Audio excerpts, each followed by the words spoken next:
Imagina que estás escalando una montaña. La temperatura es de aproximadamente menos 15 grados Celsius y baja más minuto a minuto. Al aire le falta oxígeno, cuesta respirar y el sol literalmente te está cegando.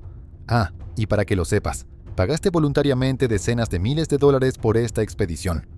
Durante varios años, estuviste ahorrando para comprar equipo costoso y contratar a uno de los guías más increíbles que existen. Pero eso ya no importa, porque estás a punto de conquistar el Everest. ¿Ves, no muy lejos de ti, una bota verde sobresaliendo de la nieve? Eso significa que ahora estás a una altura de 8.500 metros, así que solo te quedan unos 350 metros más. Por cierto, esas botas pertenecen a un hombre desesperado que murió, intentando hacer lo mismo que tú estás haciendo ahora. En los últimos años, la montaña se ha cobrado la vida de más de 300 escaladores, y en 2023, escalar el Everest se convirtió en una especie de maldición. Solo en los primeros 6 meses del año, se rompió el récord de muertes. La montaña se cobró 17 vidas. Pero la peor parte es que los cuerpos de alrededor de 200 personas siguen en las laderas. Se dice que hay una regla no escrita en las montañas. Pase lo que pase, nadie debe ser rescatado. Pero realmente es necesario seguirla. Si navegas por distintos sitios web que ofrecen guía hasta la cima del monte Everest, los precios te van a impactar.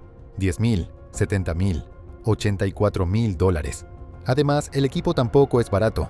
Necesitarás un traje especial para el frío, rastreadores, gafas e incluso un tanque de oxígeno. Porque a una altura de 7,000 metros definitivamente tendrás problemas para respirar sin él. Así que, sí, conquistar el Everest es un lujo. Pero no importa cuánto pagues, nadie puede garantizar que regresarás con vida. O que al menos regresará tu cadáver. Quiero decir, nadie sabe con certeza quién es el dueño de las botas verdes. Pero su cadáver se convirtió en un famoso punto de referencia de la ruta norte del Everest. Algunas personas creen que se trata de Sawang Palhor. Él formaba parte del equipo indio que usaba las botas verdes fabricadas por la famosa compañía Koflak, que hace calzado específicamente para escaladores. Otros creen que podría ser Dorje Morup, quien también desapareció en el Everest. Para resumirlo, si mueres camino a la cima, lo más probable es que no solo te dejen sin rescatar, sino que ni siquiera puedan identificarte y enterrarte con dignidad. La operación de rescate a esas alturas es un tema muy controversial, algo que queda demostrado con el ejemplo de David Sharp. Cuando David era niño, escaló Roseberry Topping, una colina en North Yorkshire, y eso despertó en él una pasión de por vida por el alpinismo. Después llegaron logros más grandes, las cumbres más altas de África y Europa, el Kilimanjaro, el Elbrus y el Cho Oyo, una de las montañas más altas del Himalaya. David intentó escalar el Everest por primera vez como parte de una expedición en 2003. Aunque no llegó a la cima, el alpinista mostró una resistencia increíble entre los demás miembros del grupo de trekking. Sharp sufrió una congelación severa durante el ascenso e incluso perdió varios dedos, pero eso no le impidió ayudar a un escalador español agotado que apenas iba subiendo la montaña. Sharp compartió con él un poco de oxígeno extra. Un año después, el escalador repitió el intento, pero no tuvo la fuerza para recorrer los últimos 350 metros hasta la cima. Al parecer, el hecho de que David decidiera no usar un tanque de oxígeno tuvo un papel muy importante. A los escaladores les encanta romper récords, y subir sin oxígeno a la montaña más alta del mundo probablemente sea uno de los más peligrosos de todos, porque solo puedes confiar en tu cuerpo y en tu resistencia. Con esas mismas ideas en mente, Sharp emprendió su tercera travesía. La madre de David estaba muy preocupada por su hijo, pero él seguía asegurándole que escalar el Everest no era tan peligroso como decían. Después de todo, nunca estarás solo en la ruta. Hay otros escaladores cerca. David inició su viaje hacia la cima desde el campamento base el 13 de mayo de 2006. Muchas personas le aconsejaron llevar tanques de oxígeno, pero él se negó. Más tarde, varios grupos de escaladores reportaron haber visto a un Sharp cansado en distintos puntos de la ruta mientras descendía. Sin embargo, nadie sabía si Sharp había alcanzado su objetivo o si había decidido regresar de nuevo antes de llegar a la cima. Un día después, Sharp fue visto en una cueva de piedra caliza, donde el dueño de las botas verdes yace congelado hasta la muerte. Algunos miembros del grupo recuerdan que Sharp estaba sentado con los brazos alrededor de las rodillas, como si no se sintiera bien, pero nadie se quedó con él para ayudarlo a bajar el resto del camino. Lo que Sharp le dijo a su madre no era realmente cierto, solo quería tranquilizarla. Después de todo, Conquistar la montaña más alta del mundo es una actividad extrema para cualquier cuerpo humano, y el hecho de que hayas decidido asumir ese riesgo es, al final, asunto tuyo. Otros escaladores también han pagado mucho dinero para sentir la misma descarga de adrenalina y soportar el viaje. Así que no deberías esperar que alguien comparta oxígeno contigo, como David lo hizo con el escalador español. Y ahora, David estaba sentado completamente solo, perdiendo lentamente la conciencia por el frío insoportable. Había intentado con todas sus fuerzas arreglárselas por su cuenta, pero ahora necesitaba ayuda. Finalmente otro escalador encontró al hombre, le dio medicina y oxígeno, y poco después siguió su camino. Cuando David fue visto por el siguiente grupo de alpinistas, entre ellos estaba Maxim Chaya, quien decidió sentarse y hablar con Sharp, pero en cuanto Maxim intentó mirarlo a los ojos, vio que el rostro de David ya se había puesto negro. Los miembros del grupo se asustaron y comenzaron a pensar en un plan para ayudar, pero otros escaladores les dijeron que siguieran avanzando y que no arriesgaran sus propias vidas. Lo único que podían hacer sin ponerse en peligro era enviar un mensaje por radio al campamento base. Sin embargo, debido a las condiciones climáticas extremas, era imposible conseguir ayuda. Así que, abandonado entre las frías laderas del Everest, David murió. Su muerte desató una serie de controversias en los medios, planteando la pregunta de si se deben correr riesgos para ayudar a otros escaladores que lo necesitan en el implacable entorno de la montaña. Después de todo, más de 40 personas notaron el grave estado de David. Su indiferencia te hace perder todavía más la esperanza en la humanidad.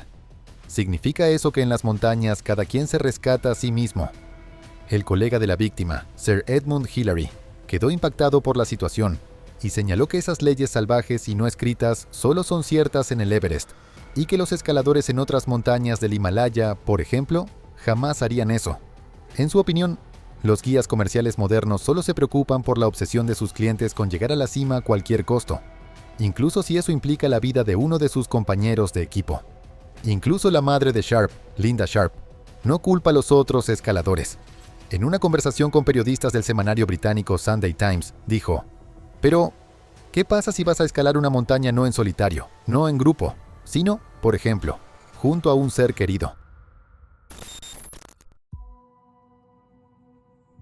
Francis Jarbo Di Stefano vivía en el encantador y dinámico pueblo de esquí Telluride, Colorado. Muchos escaladores atléticos y guapos de todo el mundo venían aquí todo el tiempo, incluido Sergei Arsantev, a quien le apodaban Leopardo de las Nieves porque había conquistado las 5 cumbres más altas de la antigua Unión Soviética. Sergei encantó a Francis de inmediato, y la pareja se casó más tarde. Francis compartía la pasión del montañista, y junto con él, intentó conquistar las montañas poco a poco. Su determinación valiente hizo que su nombre quedara en la historia como la primera mujer estadounidense en descender esquiando el Elbrus. Después la pareja se propuso una meta legendaria: conquistar el Everest, para que Francis pudiera convertirse en la primera mujer estadounidense en escalar el pico más alto del mundo.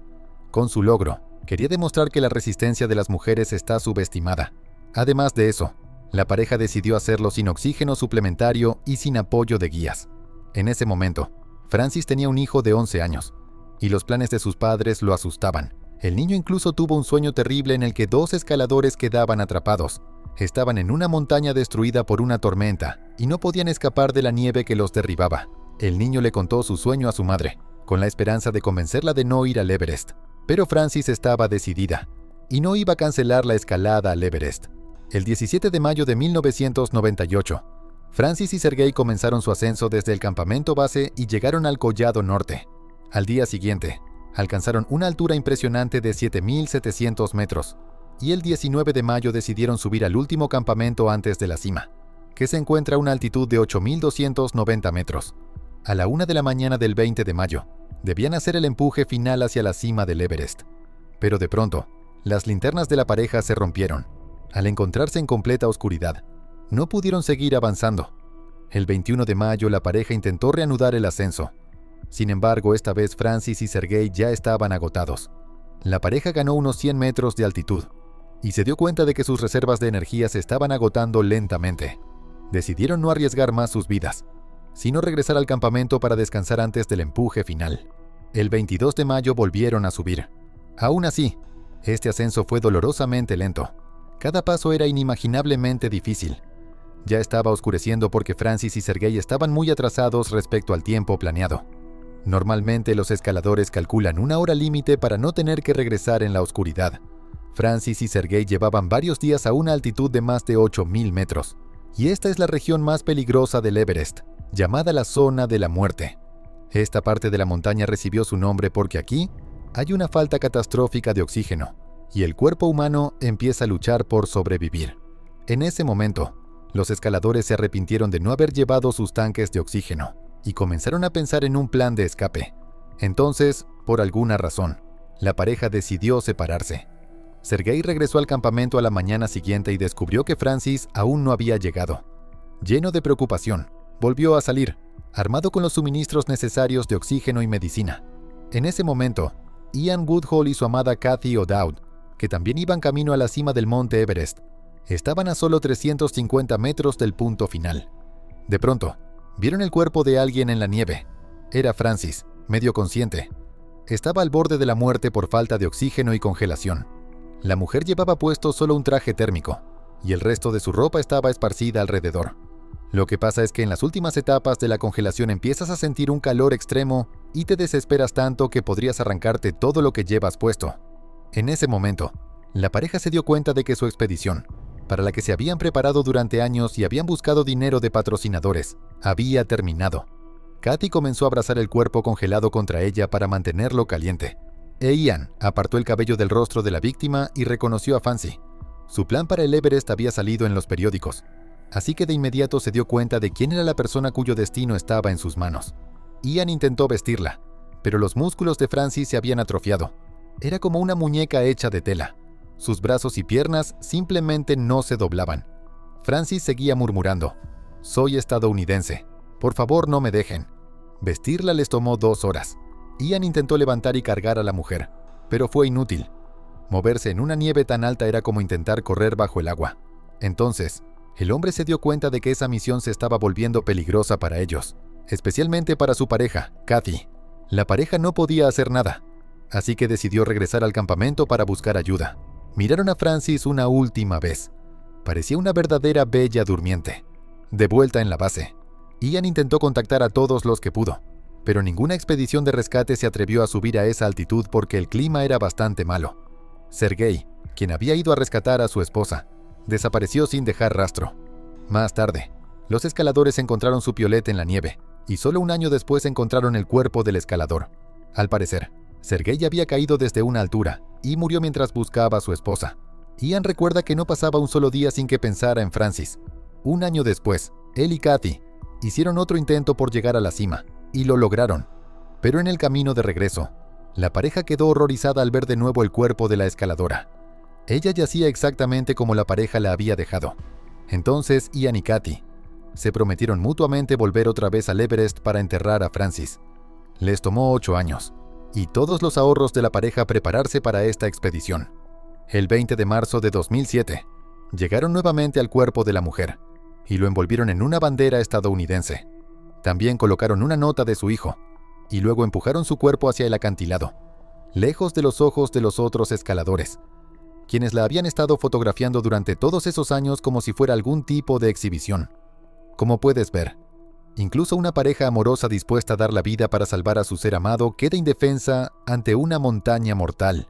Tal vez todo habría sido diferente si hubieran ido en una expedición con un guía profesional. Digamos que llevas mucho tiempo avanzando hacia algún sueño inalcanzable tuyo. Por ejemplo, conquistar Lao Tse, la 4ª montaña más alta del mundo. Y ahora estás en la cima y la alcanzaste incluso sin oxígeno adicional. ¿Qué sigue? Bueno, por ejemplo, ahora puedes convertirte en guía para otros escaladores, justo como Scott Fisher. Él fundó la icónica compañía de viajes Mountain Madness y ayudó a otros escaladores a alcanzar el mismo éxito que él. En 1996, como parte de los servicios de su compañía, Scott organizó la expedición más seria de todas, la escalada al Everest. Al mismo tiempo, la compañía Adventure Consultants, propiedad de un residente de Nueva Zelanda, Rob Hall, también solicitó permiso para escalar la montaña.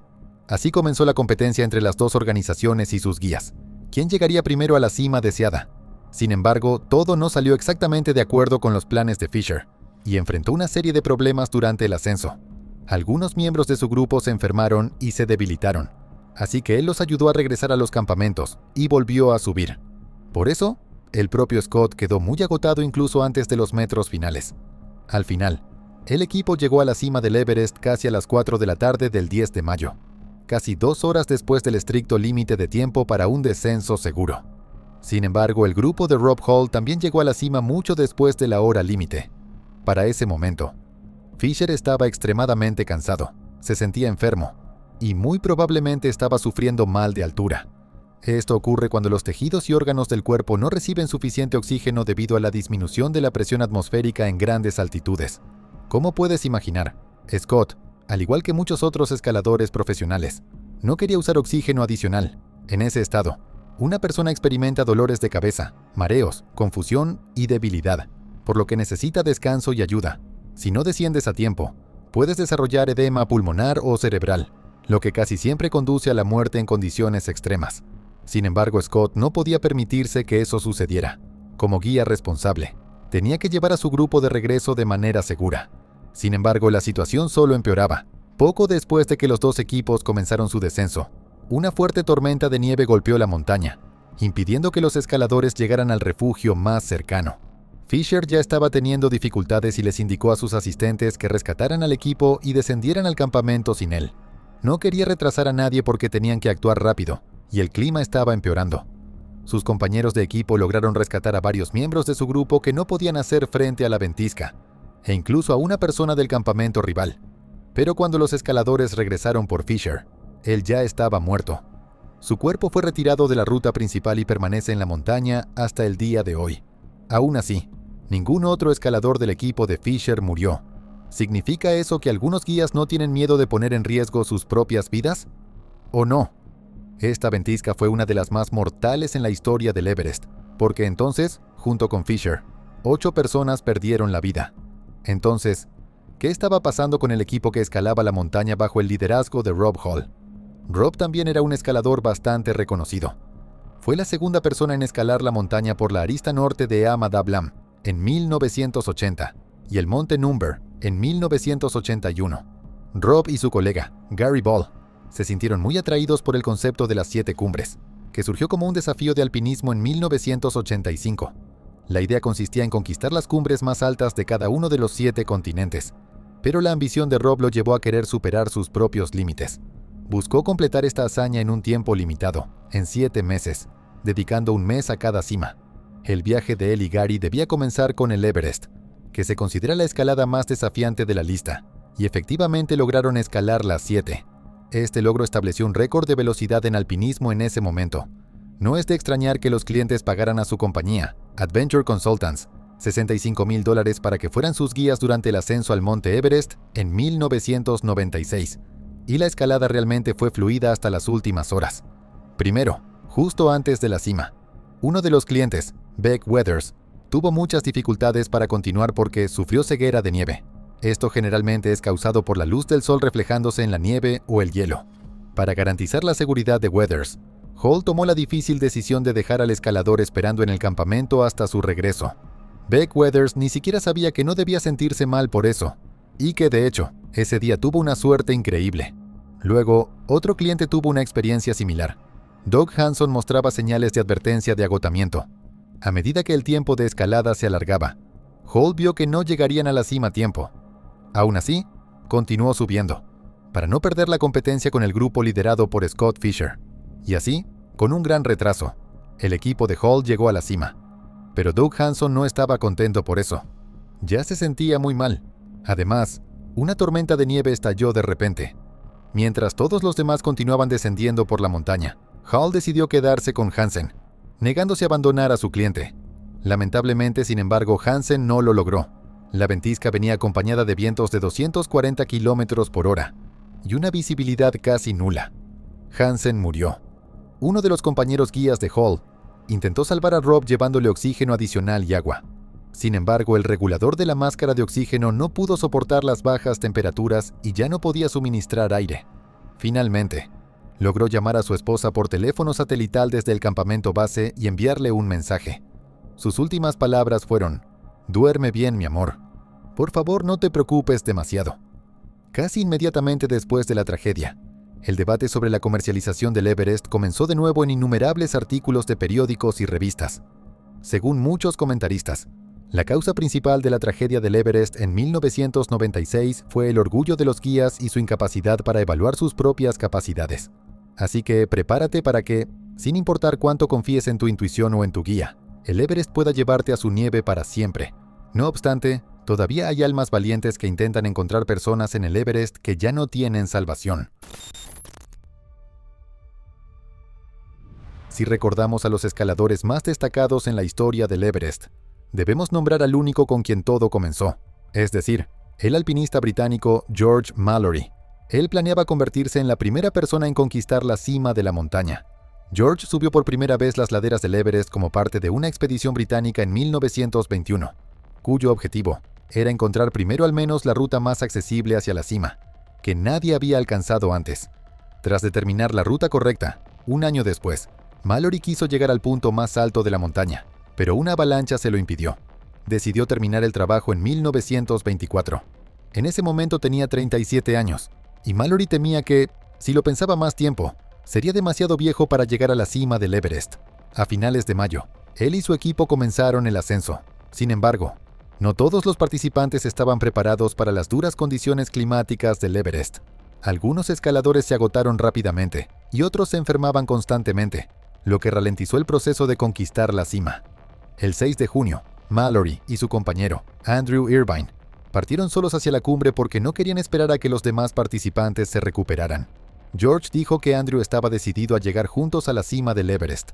El 8 de junio, los otros escaladores los vieron a unos 244 metros de la cumbre. Poco después, George y Andrew simplemente desaparecieron, dejando atrás un misterio que nadie pudo resolver durante 75 años enteros, hasta que la primera pista sobre su destino llegó de una expedición británica en 1933. El alpinista Percy Wynne Harris encontró un piolet cerca de la cima, que se creía que había pertenecido a los escaladores desaparecidos. Cuando lo observaron de cerca, vieron algunas marcas talladas a mano en el piolet, como una cruz, y los amigos de Irvine dijeron que su amigo solía marcar sus pertenencias de una forma similar. Pero cuando Percy Wynne Harris, quien también escaló el Everest, vio esas pistas, aseguró que esa cruz tallada había sido hecha por su guía, un Sherpa llamado Kusang Pugla. Él marcó el piolet para que no se perdiera ni se confundiera con otros. Como puedes ver, Kusang falló en su tarea y confundió a las personas que intentaban encontrar los cuerpos de los escaladores desaparecidos. 3 años después, el alpinista Frank Smith supuestamente identificó los posibles cuerpos de Mallory e Irvine con un potente telescopio durante una expedición británica al monte Everest, pero nunca llegó hasta ellos. Y en 1975, el escalador Wang Hongbao dijo que se había encontrado con los restos del cuerpo de alguien en el Everest. Entonces comenzó una serie de expediciones de búsqueda, dirigidas específicamente a encontrar a Irvine y George. Así, las personas gastaron su energía no en conquistar la cima, sino en encontrar cadáveres que nadie esperaba encontrar desde hacía mucho tiempo. Y en 1999, usando pistas de expediciones anteriores y el testimonio de Wang Hongbao, el equipo delimitó el área de búsqueda donde probablemente habían quedado los cuerpos. El 1 de mayo, un escalador estadounidense llamado Conrad Anker notó una gran roca plana en las laderas norte de la zona. Pronto se dio cuenta de que no era una roca, sino nada menos que George Mallory. El tiempo había destruido su ropa, pero las condiciones de la montaña conservaron la mayor parte de su cuerpo. El piolet estaba ubicado directamente encima del cuerpo de Mallory, a unos metros de distancia. Esto sugería que murió como resultado de una mala caída. Desafortunadamente, el cuerpo de Irvine nunca fue encontrado, pero es bastante posible que haya sufrido un destino similar. Solo piénsalo. El cuerpo de Mallory fue encontrado 75 años después, pero nadie sabrá jamás si él e Irvine lograron llegar a la cima del monte Everest. Resulta que perdieron la vida en vano, porque su hazaña seguirá siendo un misterio que nadie resolverá jamás. Creo que ya entendiste a dónde quiero llegar con esto. Si tú también decides arriesgarte, debes saber que podrías sufrir el mismo destino. Después de todo, no puedes esperar realmente que otros escaladores te rescaten, y tu cuerpo podría ser encontrado muchos años después, cuando tus seres queridos tal vez tampoco sigan con vida. Mira esta publicación en Instagram, de Gelji Sherpa. Un hombre nepalí evacúa por su cuenta una víctima en el monte Everest a una altitud de 8.300 metros. Durante el ascenso, decidió hacer que sus clientes regresaran para salvar la vida de otro escalador. Normalmente, una evacuación así requiere al menos 5 participantes, y él cargó a la víctima hasta el campamento más cercano por su cuenta. Esta fue la primera vez en la historia de la escalada del Everest. Así que hay esperanza de que no seas la última persona. Ahora, imagina que eres miembro del equipo de Gelji y que has estado ahorrando toda tu vida para cumplir tu sueño de conquistar el Everest. ¿Cómo reaccionarías ante esto? Escribe en los comentarios. Nos vemos pronto. El abismo no grita, susurra, y tú has decidido escuchar. Este viaje fue solo un fragmento de lo que aún queda por revelar. Y si estás aquí, al final, es porque algo en ti también quiere respuestas. Gracias por sumarte, por apoyar este contenido y por formar parte de esta comunidad que crece a la sombra del misterio. Te invito a suscribirte, a dejar tu comentario, a encender esa campanita para que no te pierdas nada. Porque lo que viene es aún más profundo.